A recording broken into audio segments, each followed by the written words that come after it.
Hi, welcome to another session on water chemistry. And myself, Kiran Kumar P, Assistant Professor, Department of Chemistry, ATME College of Engineering, Mysore. Today's session, we shall discuss on the topics of sewage water treatment, which includes primary, secondary, and tertiary methods, and softening of water by ion exchange process. At last, the desalination of seawater by reverse osmosis method. We shall move on and see the sewage water treatment. So, the sewage water treatment is a process where the contaminants present in water are removed through physical, chemical, and biological treatment. So, the treatment involves three major processes in it, namely the primary treatment, where the primary treatment, so in this treatment, in primary treatment, the physically separable impurities or contaminants are removed by primary treatment. So this is a typical block diagram of water treatment plant, where in a primary treatment, the sewage water or contaminated water is passed in this direction, which has a series of racks, screens, grids, and it also has a chamber in it, where the physically separable impurities such as leaves, sand, grit are allowed to trap. The water is then passed inside a sedimentation tank, which is allowed to settle down. So the impurities such as sand and grit will be settled at the bottom of the sedimentation tank.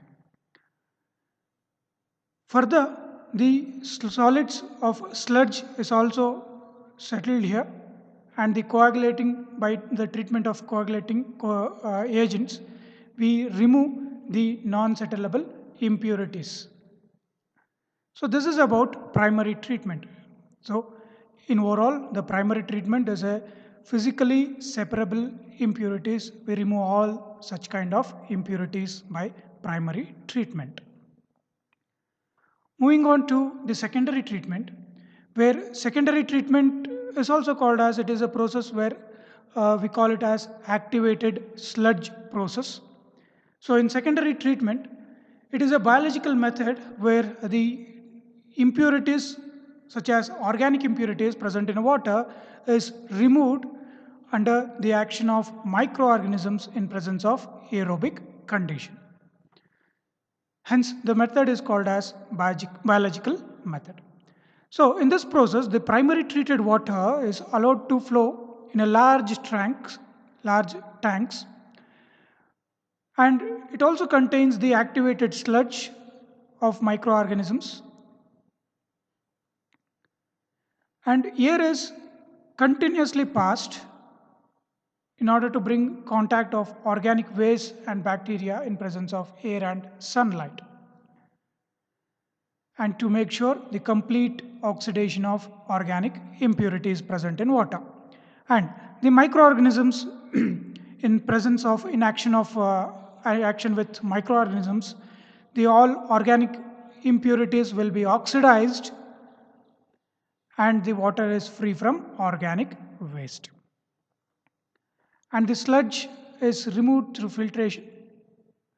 And by this process, we get around 90 to 97% efficiency of by the BOD treatment. And the sludge formed is also utilized for the agriculture purposes. So this is about secondary water treatment.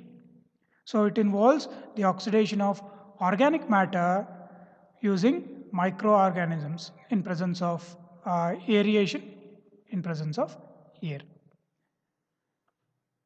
Now let us move on to the last part in sewage water treatment.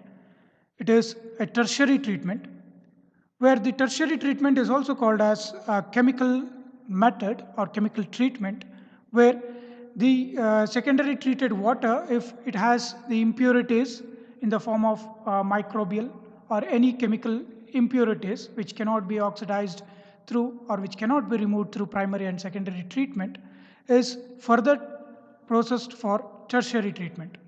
Where generally in tertiary treatment, the water from secondary treated is passed inside a chlorine water, which acts as a disinfectant, and also in presence of UV light, which the main reason is to kill the microorganisms present in a water.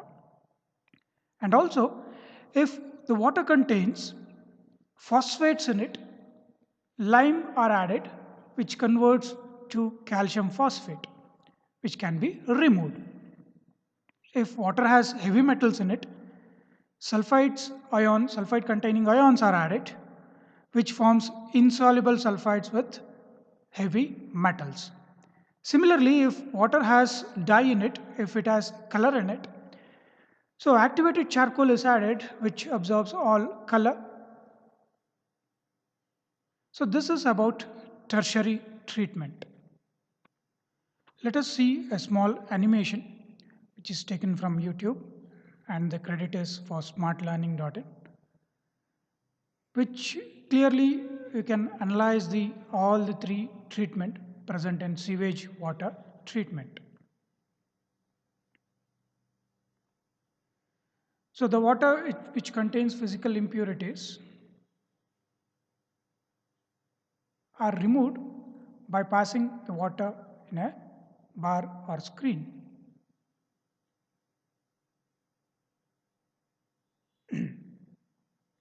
So all physically separable impurities will be trapped, such as cover, paper, leaves, and the cans, etc.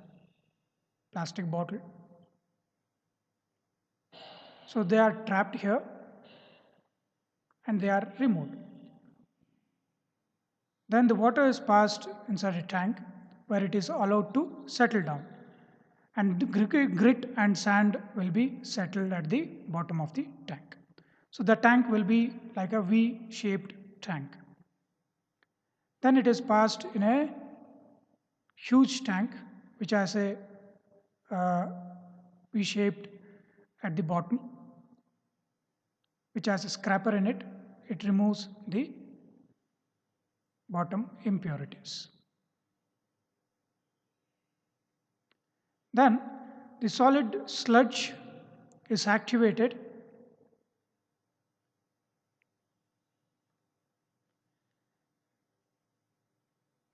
with the help of bacterial growth.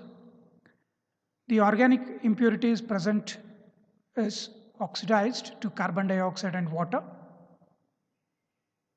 under aerobic condition. Then sludge is separated, and at the final step, sludge can also be used for various purposes, different purposes. At last, this is what the sludge is.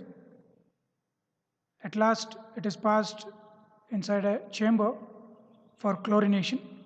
The main reason is to disinfect the water to kill the microorganisms, and the effluent is collected, which is, by this process, it is about 90 to 97% purity of water can be obtained. Let us move on to another topic called as desalination and desalination by RO, reverse osmosis method. So the water that meets the chemical standards and microbial standards of quality for human consumption, we call that water as potable water. And the process of partial and complete removal of salts from saline water is called as desalination. And in RO method, in normal natural osmosis process, the water, so this is about the semi-permeable membrane. In this process, semi-permeable membrane is placed in between the potable water, pure water, and the highly concentrated water. The semi-permeable membrane, the role of semi-permeable membrane is it allows only water to flow from it. Other molecules such as dissolved salts and other molecules will be trapped in a semi-permeable membrane. So in normal osmosis process, the water flows from lower concentration to higher concentration. So this is a normal osmosis method. So the entire process, natural process is reversed just by applying the pressure in a high concentration area. As a result of high pressure, the water flows from high concentration towards low concentration and other salts will be trapped there itself. Hence, the method is called as reverse osmosis method. And the method is widely popular because the process is very effective, safe, and it is reasonably priced. Let us see a small animation, and again the video credit goes to the YouTube channel SA Water Corp. So, so here in reverse osmosis, as it is shown here in the animation, this is about the saline water and this is a pure water, and this will be the semi-permeable membrane which allows only the water to flow from it. In normal natural osmosis method, the water generally flows from lower concentration to higher concentration, and this is a regular osmosis process. And this osmosis process is reversed by applying pressure at a high concentration saline water region. When we apply external pressure, the water then flows from high concentration saline region to potable region. Thus, we get a pure water. This is of reverse osmosis method. Now, let us move on to the last topic of softening of water by ion exchange process.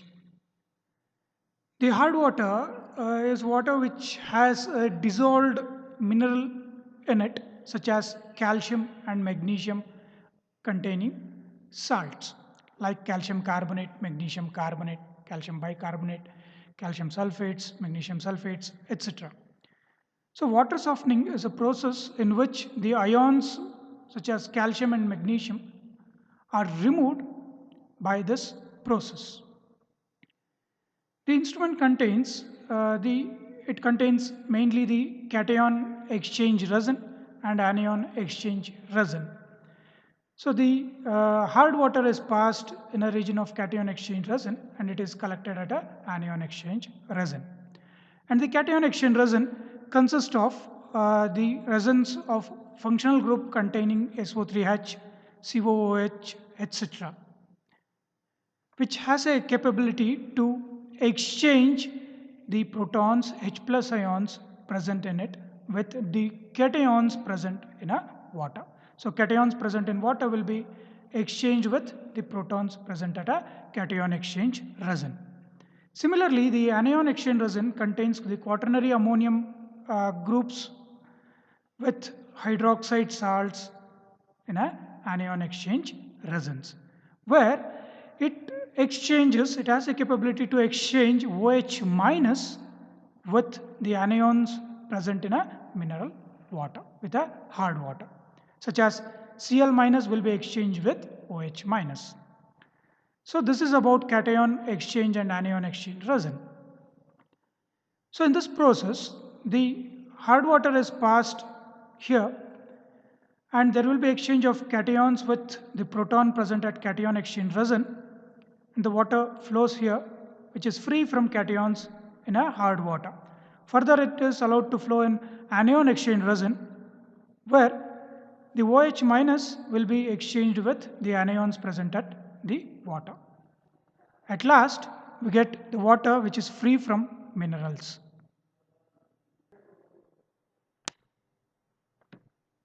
So let us see the reactions involved in ion exchange process for better understanding.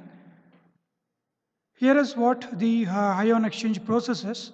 We feed the hard water inside, and what we get is demineralized water or soft water. And here is the reactions. It has the cation exchange reactions and anion exchange reactions. In cation exchange reactions, as you can see here, this is about the RH is about the cationic exchange resin, and this is about the hard water. When we feed hard water inside cation exchange resin, the magnesium and calciums will be exchanged with the protons present in cation exchange resin. And R2Mg2 plus, it forms R2Mg2 plus magnesium salts with the liberation of H plus ions. As you can see, the H plus and magnesium ions will be exchanged. Here, H plus and calcium will be exchanged. This is about cation exchange resin. So what we get is H plus ions. Here, in anionic exchange resin, the OH minus will be exchanged with the anions present in water, such as chlorine and sulfate ions. OH minus will be exchanged with chlorine ion, Cl minus ion. Similarly, OH minus ion will be exchanged with sulfate ion, SO4 2 minus ion, and the resultant is RCl minus. RCl minus will be trapped here, and OH minus is released. You can see OH minus and Cl minus will be exchanged. Therefore, the water what we get is about the pure water or softened water, which has a least amount of calcium and magnesium ions in it. And since the product formed R2Mg2 plus, which will be trapped here, hard cation and anions will be trapped here, it will become inactive. Further fed of hard water, what we get will be the hard water itself. The reason is it will be inactive. So in order to reactivate it, we go to a regeneration process where the cation exchange resin is passed with HCl.